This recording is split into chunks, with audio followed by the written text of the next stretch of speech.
Hello, and welcome to another episode of TacoBytes, your daily bite of Degen, episode number 708, coming to you live from somewhere nowhere, Frisco, Texas.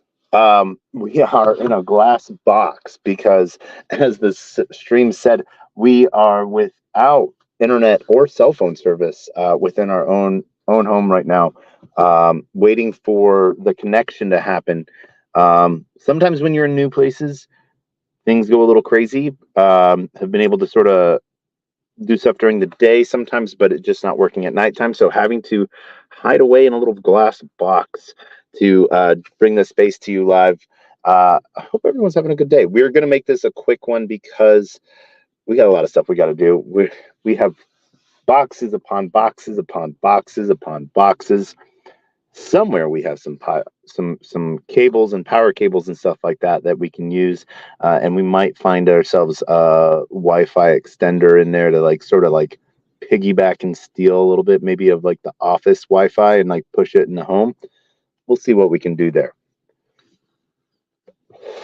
But in other news, we had a great space today with Wire Network, and we had Magnus, head of BD for Wire Network. We had David Johnston from representing Morpheus ecosystem, and we had Miss Tiana Baker representing Ask Venice, and then we had Mikey Anderson representing 6079, and then we had Ken DeCross, the CEO and founder of Wire Network. And so I'm really honored and humbled that I was allowed up on stage and brought up on stage for that.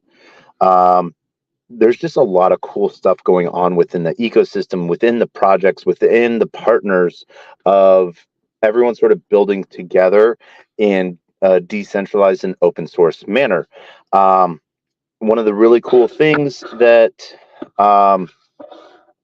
we sort of got going, now we're seeing more and more aspects come out with Venice.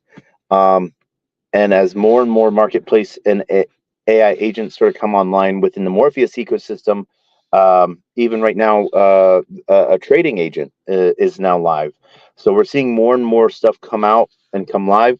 One of the other things that was recently implemented within Morpheus ecosystem is staking for extra yield within the More Token ecosystem.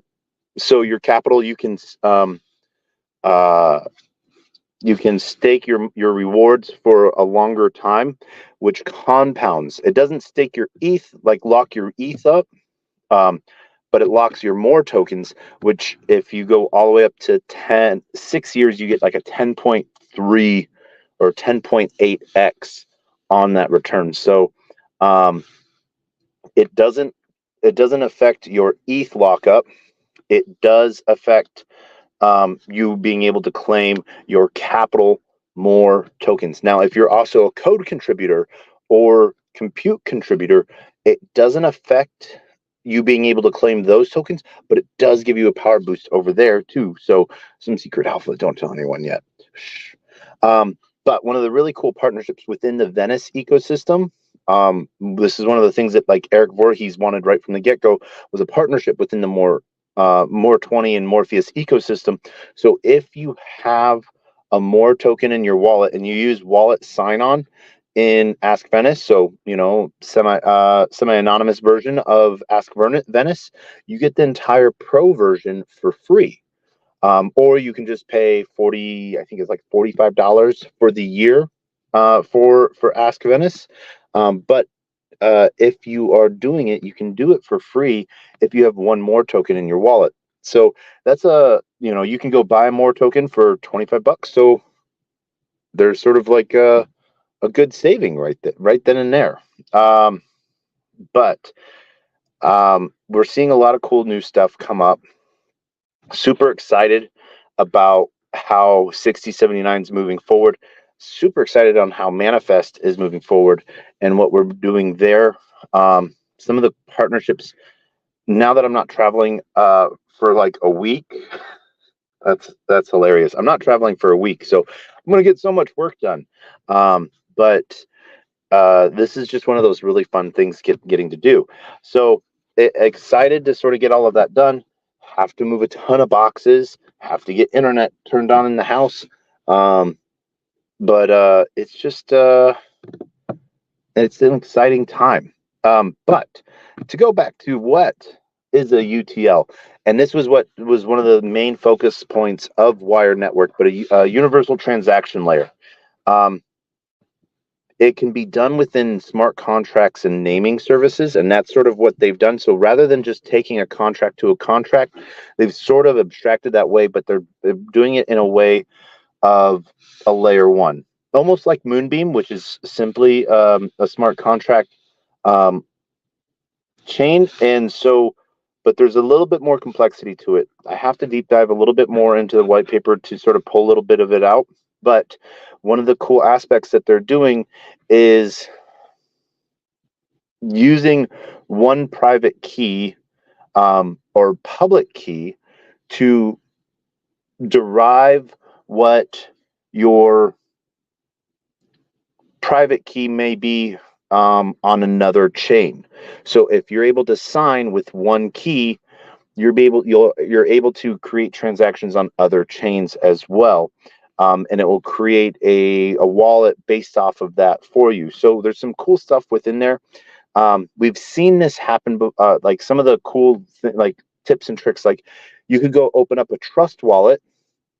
And if you go, turn on different chains within your trust wallet, you can then go take your 12-word seed phrase, and then you can go plug that into a Phantom wallet, go plug that into a Cardano wallet, a Hedera wallet.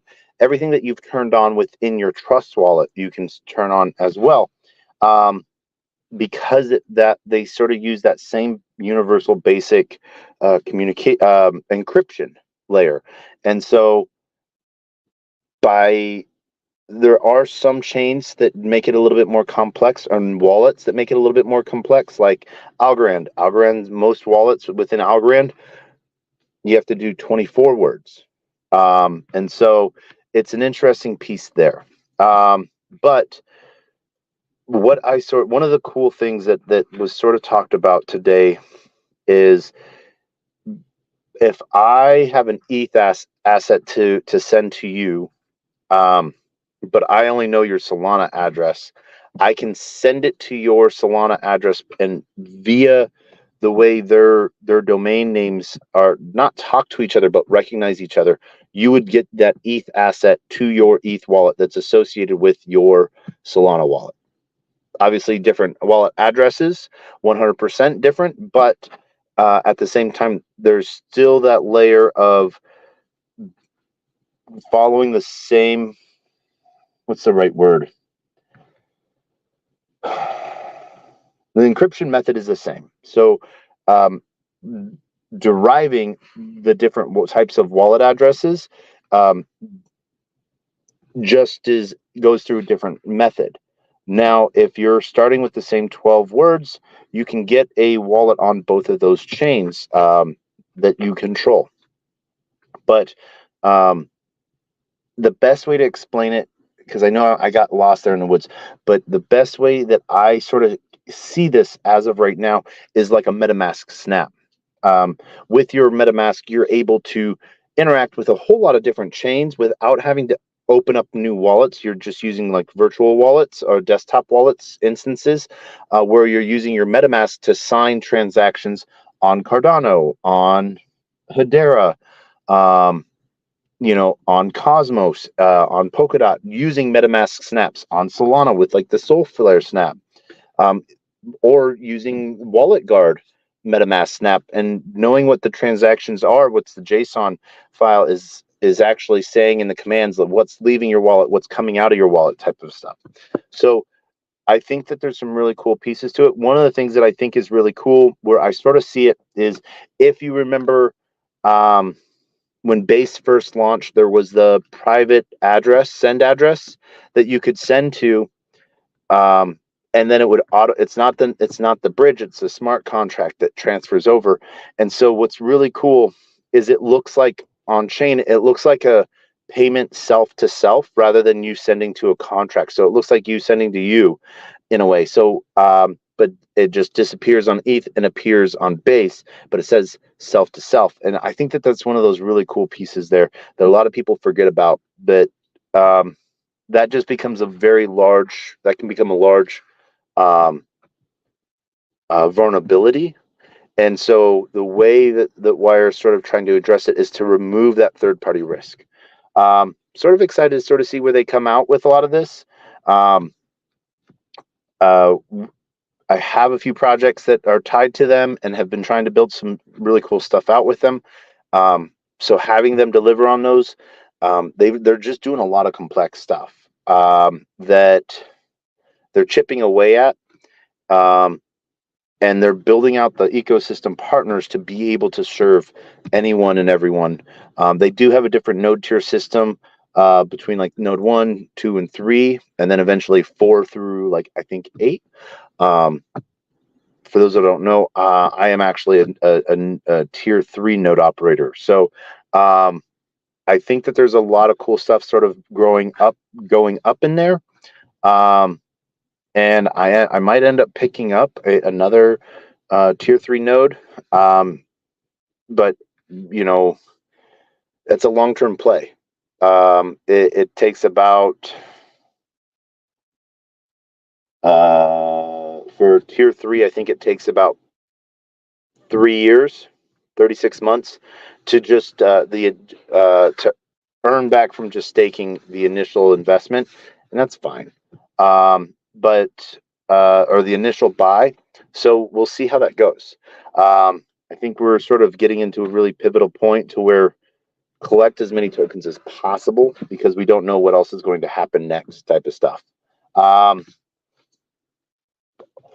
than that, next week, head to Canada for ETH Toronto Futurist Decentralized AI Day. I hope to see you there. If you need the link, please check out my Twitter. There is the Luma link for the event for Decentralized AI Day. And super excited to sort of see what happens there. And then flying to Vegas for Rare Evo. That's going to be an amazing time.